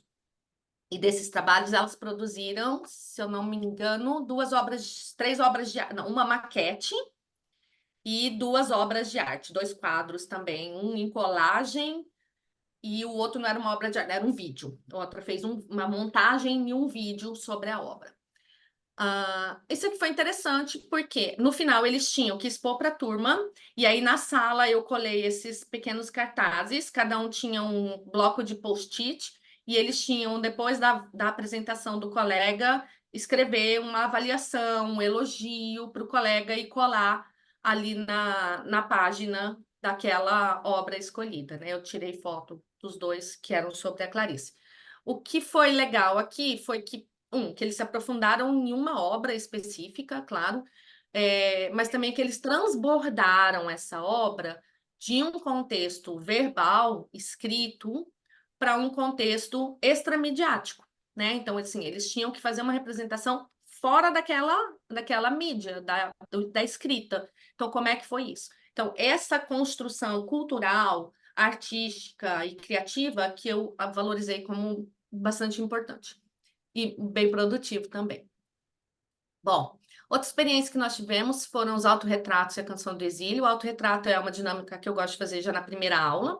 Eu já apresento vários autorretratos de autores brasileiros em poema ou em prosa, e eles precisam produzir um autorretrato deles também. Esse é um que a gente teve do ano passado e que ele já fez também na forma de um poema moderno, né, mais representativo do próprio corpo. E do lado a gente tem a canção de exílio, que foi outra atividade em que nós lemos as canções de exílio e as diversas releituras que existem até a contemporaneidade, partindo da obra clássica de Gonçalves Dias. E eu pedi que cada um deles, né, escrevesse como seria viver fora, né, do seu país, da sua língua, do seu povo, e aí o que eles iam sentir. Então, a gente teve várias produções que foram lidas o ano passado, no Dia da Língua Portuguesa, pelos próprios alunos também. Então, no curso, não é só a gente lendo os romances e analisando, ou vendo características da obra, da estética, etc., mas também como eu produzo sobre aquilo, né? Assim, que é um pouco da noção de que você não precisa ser um autor canônico para produzir algo. E essa criatividade é algo que eu gosto bastante de valorizar nas aulas. Estou acabando já. Bom, para falar de Clarice, eu fiz uma seleção, para cada aluno foi atribuído um conto, né? Aqui tem, todos os contos estavam no Moodle, e eles tinham que apresentar esse conto de alguma forma, né? E foi uma experiência muito, muito interessante. Cada um leu um conto diferente da Clarice, e que ao final da leitura e da apresentação para o grupo, como todo mundo estava lendo Clarice também, eles começaram a encontrar pontos em comum na obra, que foi aquilo que o Gilberto falou, né? De toda a obra você ter uma epifania. E cada um desses contos tem isso de alguma forma, né? E eles começaram a perceber. E o que eu posso dizer? Clarice foi uma autora adorada pelos estudantes da Universidade de Helsinki.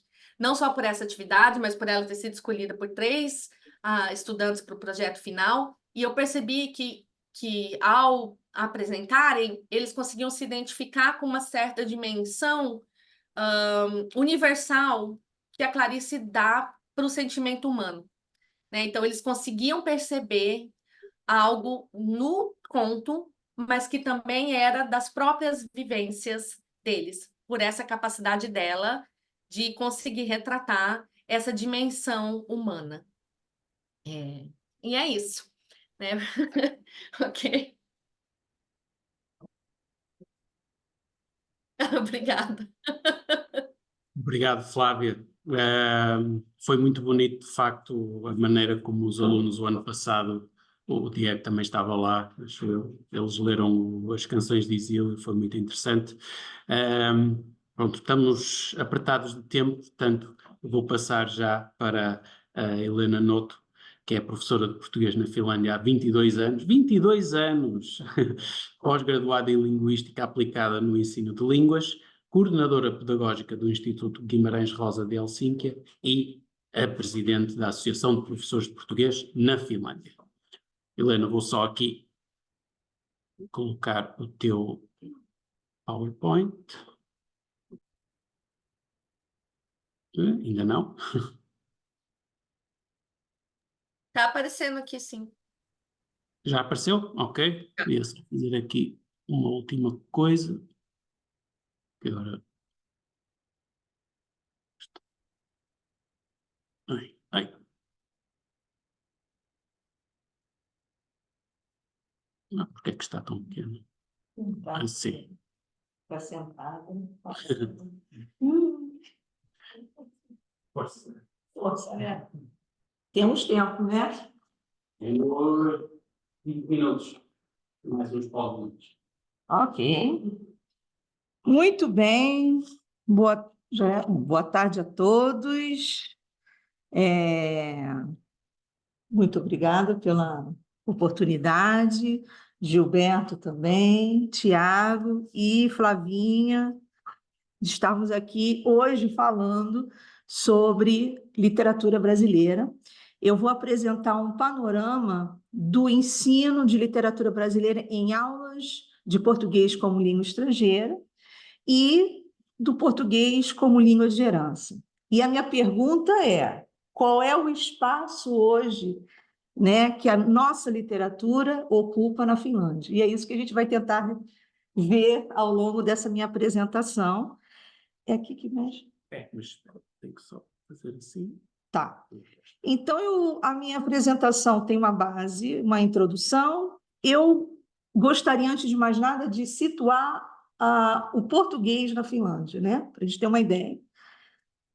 Os desafios dos professores de português na Finlândia e quem são esses aprendizes, né? Acho que é importante a gente situar isso, e aí sim eu entro com a introdução ao ensino de literatura brasileira na Finlândia, em aulas de PLE e PLH, os projetos de literatura que vêm sendo desenvolvidos, né, tanto pelo IGR, Helsinki, quanto pela Associação de Professores, e eu faço uma conclusão, e também peço a vocês também essa ajuda da conclusão, porque a minha apresentação são dados que eu vou apresentar, né? E, principalmente, os dados com relação ao ensino de literatura, eu fiz recentemente, há uma semana, com os professores, então são dados fresquinhos e atualizados, né? Então, vamos lá. Antes de mais nada, eu gostaria de falar da questão da língua portuguesa, do português na Finlândia. Então, numa pesquisa, sem dúvida, a ascensão do português, como a gente pode ver no ranking aqui, a ascensão do português na Finlândia como língua de interesse é crescente. É um fenômeno notável que reflete tanto a diversidade linguística do país quanto o papel crucial das políticas de difusão cultural. E, mesmo sendo uma língua minoritária, né, em uma recente classificação, que é essa, segundo Urban Multilinguism, em Helsinki, o português conquistou a 42ª posição entre as línguas mais faladas na Finlândia, mas o que torna esse fato ainda mais intrigante é que, em termos de interesse, o português disparou para a 11ª posição, destacando-se como uma língua de crescente importância. Muito bem. Falando das políticas de difusão do português na Finlândia, quem são, né, quem são as instituições que trabalham com o português? Então, aí nós temos o nosso IGR, Estamos aqui com o nosso diretor, G.R. Helsinki, temos o leitorado Guimarães Rosa, que é a Flávia, né? Responsabilidade da Flávia. Temos a Universidade de Helsinki e o Instituto Camões, as instituições locais, né? Onde nós temos as escolas para os adultos, centro de línguas nas universidades e politécnicas, e escolas de ensino básico, que aí eu chamo a atenção do ensino, né? O ensino básico do ensino do português como língua de herança, né? E aí sim, nós temos a Associação de Professores de Português na Finlândia. Bem, não tem como. Ok. Falando dos desafios que os professores encontram, nós temos, então, aí o que nós chamamos das diferenças linguísticas, temos as diferenças culturais e a falta de materiais e recursos didáticos, que ainda, embora com tanto avanço tecnológico, mas ainda há uma certa dificuldade, e as turmas heterogêneas, né? Que até você conseguir nivelar, isso ainda é um desafio para os professores, e também, e sobretudo, nas aulas do português de língua de herança nos espaços do sistema público, né? Quem são essas pessoas? Veja bem, eu estou falando não eu estou falando do perfil daquele que tem o interesse do português como língua estrangeira e o português como língua de herança. Quem são esses aprendizes? Nós temos aí a faixa etária, e temos o perfil. Eu vou falar, temos as faixas etárias aqui, que nós podemos ver que há uma concentração significativa entre 20 a 35 anos e de 36 a 45 anos. E qual é o perfil, né, dessas pessoas? Nós temos estudantes, temos acadêmicos, aposentados, profissionais e artistas. E quais são as verdadeiras motivações das pessoas, desses aprendizes, né? O que leva o finlandês, vamos dizer assim, a aprender português? Então, nós temos aí o interesse cultural, temos os laços familiares, e aí também destacando essa questão da manutenção, né, do português. Então, eu colocaria os laços familiares, o português como língua de herança. Temos as pessoas que gostam de hobbies e passatempos, claro, voltados para o ensino, né, para aprender mais uma língua, os estudos e trabalho. Tá? Se alguém tiver alguma dúvida, alguma curiosidade, pode perguntar. Bem, e aí eu começo, então, a falar sobre a introdução ao ensino de literatura brasileira na Finlândia em aulas de PLE e PLH, que, basicamente, eu posso dizer que essa escolha da literatura brasileira como ferramenta de ensino em aulas de português como língua estrangeira e de língua de herança na Finlândia é uma estratégia eu tenho que ler, multifacetada. Por quê? Porque, por um lado, permite aos alunos explorar não apenas a língua portuguesa, mas também os aspectos culturais, sem dúvida nenhuma. Além disso, aspectos sociais e históricos do Brasil. E também oferece uma oportunidade única de promover a compreensão intercultural, permitindo que os alunos entendam e apreciem a diversidade cultural e linguística do país, né? Da língua-alvo. Em termos princípios fundamentais, um dos princípios fundamentais desse ensino é a contextualização, que, antes de mergulhar nas obras em si, é essencial fornecer aos alunos informações sobre o contexto histórico. Novamente, histórico, social e cultural em que foram escritos. Isso permite que os alunos compreendam melhor as motivações dos autores, assim como as influências que moldaram suas obras. Ao compreender o contexto, os alunos podem apreciar melhor a relevância e o impacto das obras no cenário cultural e literário brasileiro. E é aquilo que Flávia falou, né? A gente tem o estudo da língua, cultura, e por si nós temos a literatura como foco. E aí, esses dados que eu levantei aqui partem dessa pesquisa que eu fiz com os professores, né? Que são professores de PLE e de PLH. Os principais desafios ao trabalhar com literatura nessas especificidades são as dificuldades de compreensão dos textos, as barreiras culturais, a falta de material adequado, novamente, não é só no contexto linguístico, mas no contexto também literário, que eu acho que a dificuldade ainda é maior, né? E também marquei todas as... nós tivemos aí um ranking de todas as opções e nenhuma das opções, mas o que realmente há é a dificuldade da compreensão dos textos.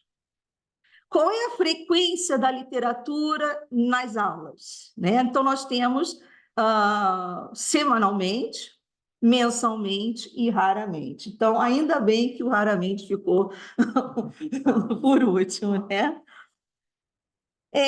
O gênero literário usado em sala de aula, então, nós temos os contos, né? Se sobressaiu, temos as poesias, os romances, e agora a introdução, ainda muito, num ranking ainda é um começo, mas as histórias em quadrinhos, tá?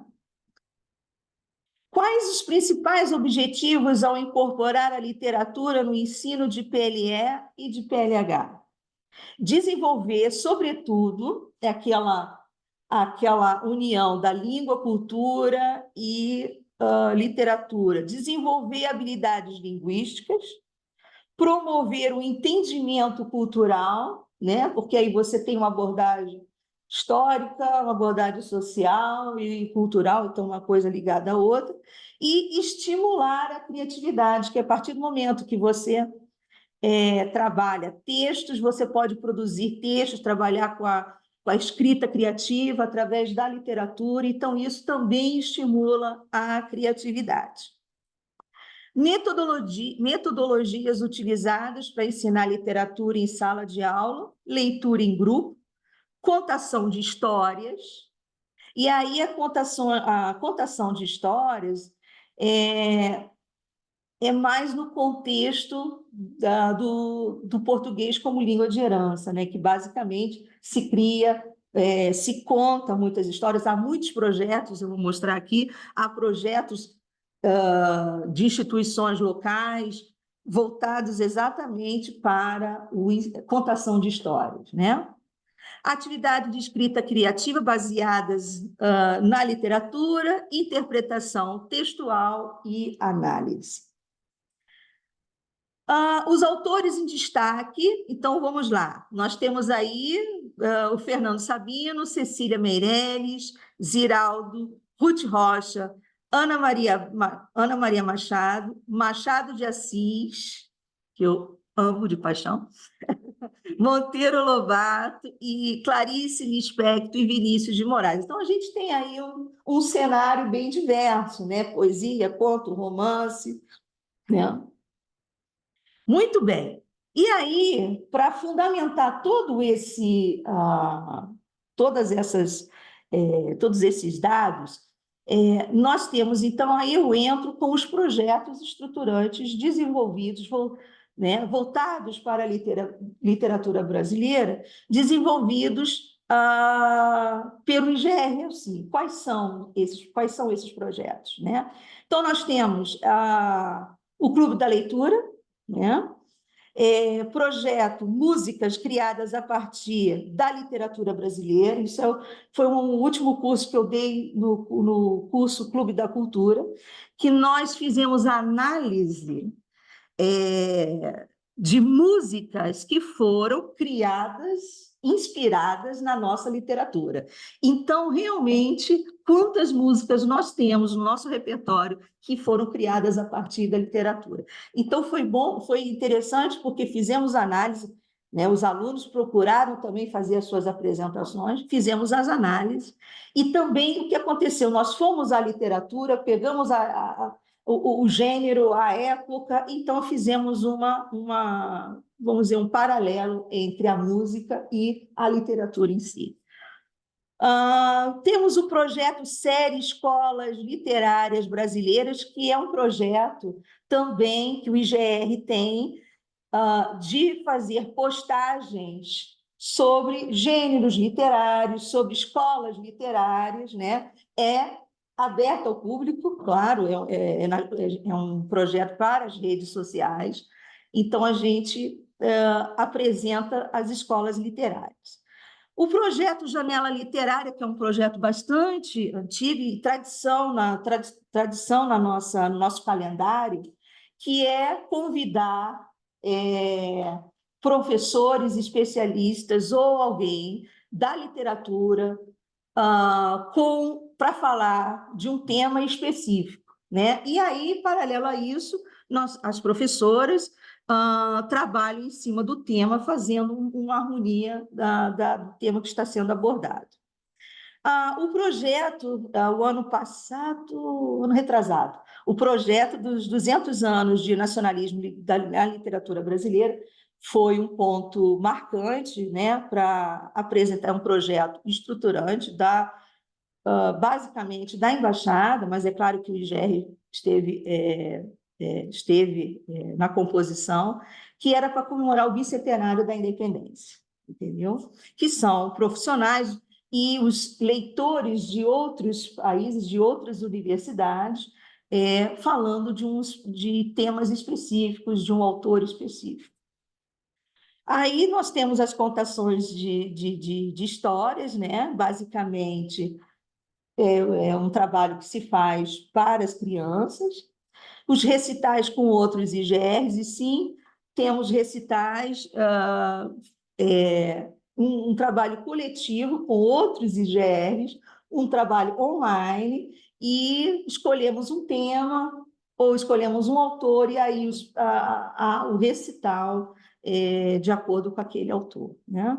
Tivemos recentemente uma capacitação e aperfeiçoamento com o professor Pilate. Ele falou, sobretudo, né, da poesia em sala de aula, da literatura em sala de aula. Tivemos como base esse livro.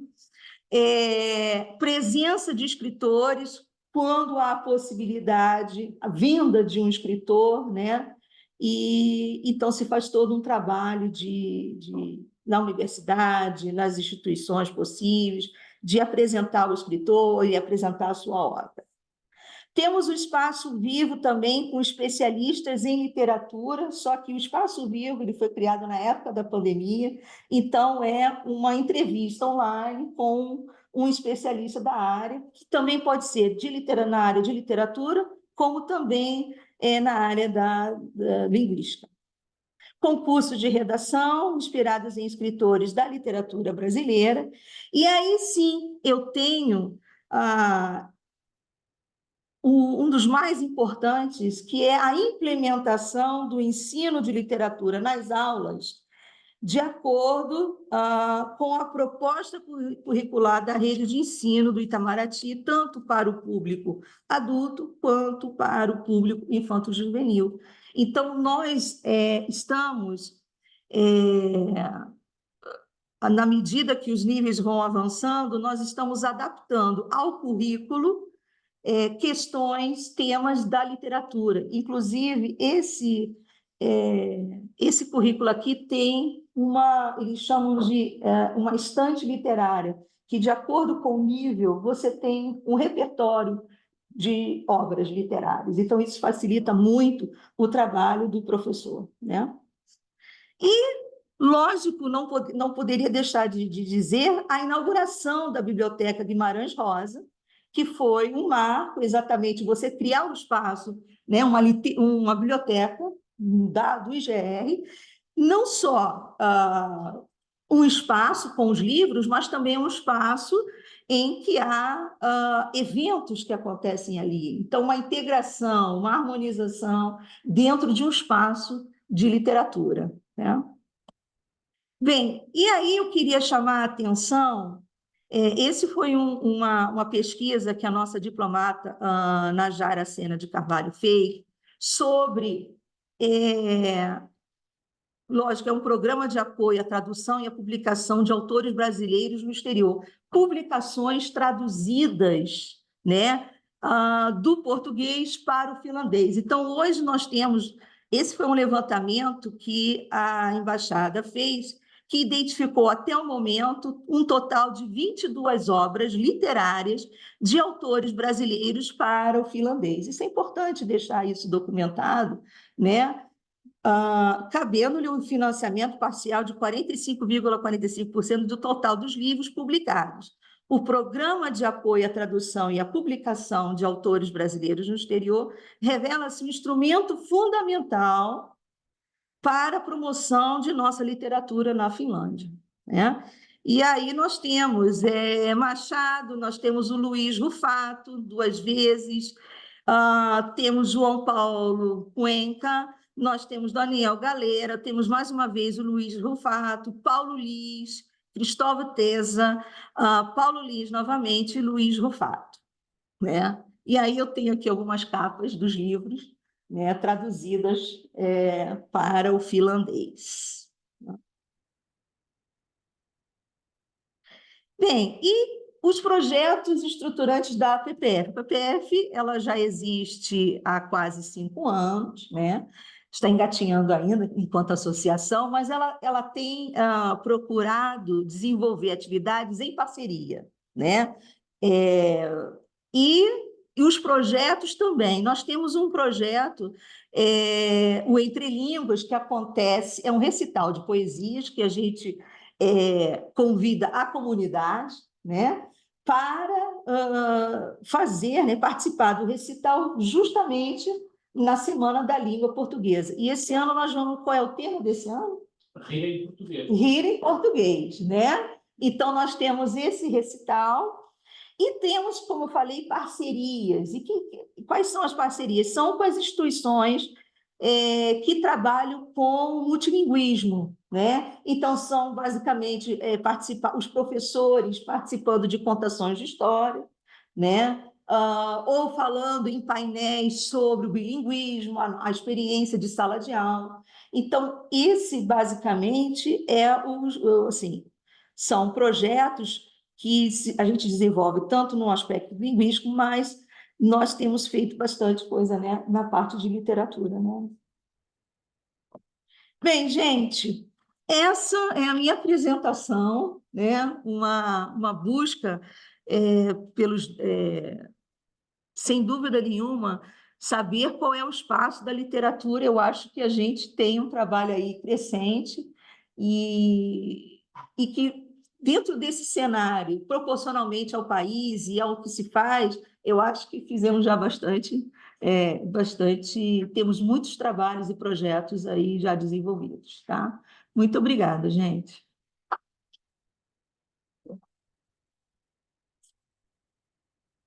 Alguém quer fazer uma pergunta?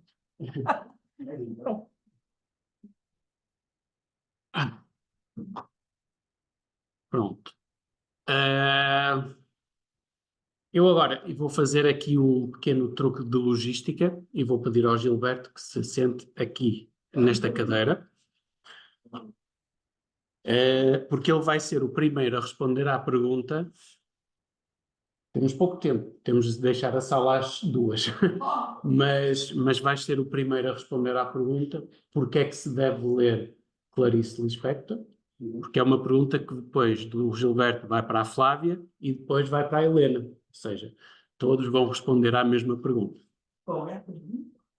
Porquê ler Clarice Lispector?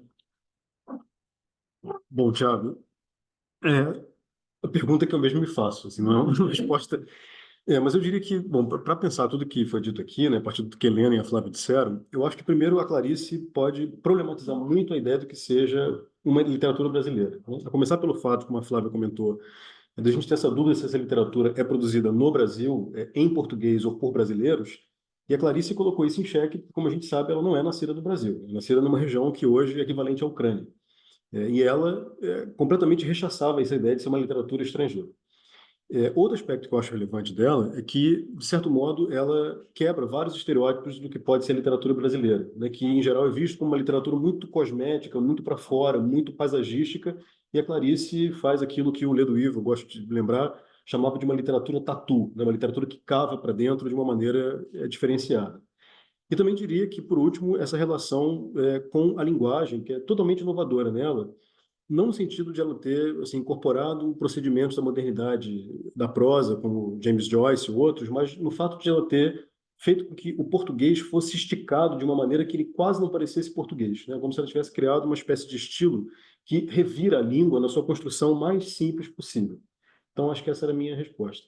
Eu só queria comentar uma coisinha em função do que vocês disseram, que eu achei muito interessante o que a Flávia e a Helena apontaram, que as dificuldades que vocês revelam, não em termos de acesso a material, nem a metodologia, são muito parecidas com o que a gente passa no Brasil, né? Porque como o Brasil não conhece o Brasil de fato, a gente tem o mesmo problema em relação aos nossos alunos de como lidar com esse cânone. Então, uma das coisas que eu utilizo muito ultimamente é aquilo que o seu perfil revela, né? Que é eu fiz um curso inteiro de ficção a partir de narrativas curtas, porque aí não tem desculpa de ninguém não ler, né? Está na sua frente, não tem muito o que fazer. Mas só para respeitar o tempo. Mas obrigado mais uma vez. Deixa eu puxar. Pode ficar aqui? Ok. Agora peço à Flávia que Ok. continue a resposta. Ok, eu concordo com o Gilberto, eu ia falar praticamente a mesma coisa. Eu acho que a Clarice é uma experiência linguística, não que ela invente palavras como Guimarães Rosa, Manuel de Barros fazem, mas ela atribui o jeito como ela combina na sentença as palavras, cria uma experiência diferente. Ela tem uma série de frases marcantes, inclusive postagem muito fácil de se encontrar, tanto em camisetas, em adesivos, em figurinhas para o Instagram, etc. Ela fala, eu tenho umas aqui que eu deixei anotado. Viver não é relatável. A realidade não tem sinônimos. Então, você é muito identificável, né? Como eu disse, é uma experiência humana que você se reconhece nela. Outra questão é que, mesmo morta, ela é muito relevante, né? Você tem novas publicações, agora recentemente teve a coletânea de contos, você tem publicações para outras línguas, pessoas fazendo relação entre Clarice e outros autores, então ela ainda é muito relevante nesse aspecto, né? Acho que é isso. Eu só acrescentaria que é recordista de fake news. Assim, acho que é a escritora mais alvo de fake news da literatura brasileira, junto com Atribuída Mônica para ela, Serra-Madeira. né? Exatamente. São os três, assim, a trinca. Realmente. É.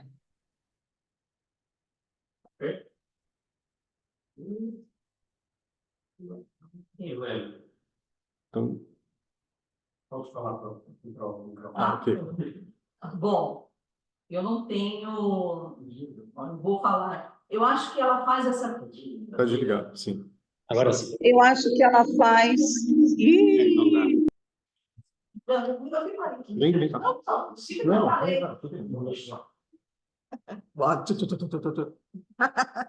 Não, simples. Eu acho que ela realmente faz essa combinação, essa harmonização dos aspectos, né? Do social, do cultural, do histórico, né? E que exatamente. E dependendo da narrativa, eu acho que tem uma sensibilidade que a gente espera encontrar na leitura e uma identificação, como Flávia falou. Eu deixo de estar porque tenho uma pergunta para ti, Helena, Uhum. que é o estudo. É muito interessante. Gostou? Gostei. Acho que vale a pena apresentá-lo no mesa para o ano, Tá. com elementos novos aqui da Universidade também. Não só do nosso departamento, mas também do Centro de Línguas. Para termos ainda uma visão mais geral de quem está a aprender português na Finlândia. Sim, senhor. Pronto. Que bom, fico Mas feliz. depois para o ano apresentas em nome da APPF. Sim, sim, sim. Eu gostei bastante e como eu tenho um estudo mais aprofundado do ensino do português, só que coloquei apenas alguns dados relevantes para esse tipo de. Então, eu agora tenho já a parte do português e agora da literatura. Bem, Flávia, também pedi ao teu comentário do que a Helena partilhou. Sim, eu ia Surpreendeu-te acrescentar alguma aqui. coisa? É que assim, me chamou bastante atenção a quantidade de obras do Luiz Rufato que são traduzidas, e tem uma também que é Estive em Lisboa e Lembrei de Você, que eu sei que tem tradução para o finlandês porque um aluno trouxe para a aula o ano passado. Então, são várias obras do Luiz Rufato, que é um autor Sim. contemporâneo, né? Isso me chamou bastante atenção no que a Helena mostrou.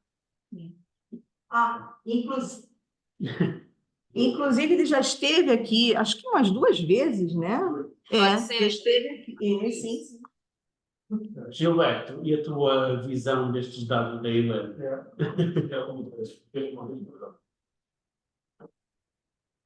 Bom, eu vou falar também aqui rapidinho. Bom, Helena, eu acho que você mostrou ali um gráfico que tinha porcentagem de autores que eram mais trabalhados em sala, né, mais livros. E se eu não estiver errado, você mencionou que os top 2 são Fernando Sabino e Cecília Meirelles, né? Sim. Aí depois Ruth Rocha e Ana Maria Machado. Mas eu achei curioso que isso não se reflete nas traduções, né? Aparentemente a tradução não acompanha Sim. esse ritmo. Então, como é que a gente vê isso, assim? Porque eu não consigo entender. Não, porque, no caso, as escolhas das publicações partem mais de uma visão editorial, né, de editoras daqui, certo. né? Agora, esse perfil que eu coloquei é um perfil do professor. Inclusive, na pesquisa, há professores de português de língua de herança, para você ver que está bem Entendi. diversificado. Então, são perfis diferentes, né? Certo. Das editoras e com o perfil de sala de aula, né? Então, o público leitor finlandês de literatura brasileira não é necessariamente esse público da sala de aula. Um pouco mais... Beleza. Era isso. Eu acho que parte mais das editoras no processo em si, né, de apresentar os livros, as obras do Brasil aqui, mas são públicos diferentes. E Clarice não está traduzida para o finlandês? Então. Não, pelo que eu sei, pelo que eu vi. Ainda? Ainda não, pois é. Não. Seja o pontapé agora. Né? Maravilha. Alguma pergunta da vossa parte? Algum comentário? Era.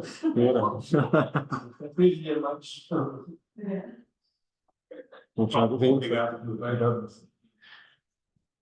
Bom, para quem está a ver esta mesa redonda através do site da APPF, onde esta mesa redonda vai ser disponibilizada ao público, muito obrigado por terem assistido a esta muito interessante conversa, a estas 3 interessantes apresentações.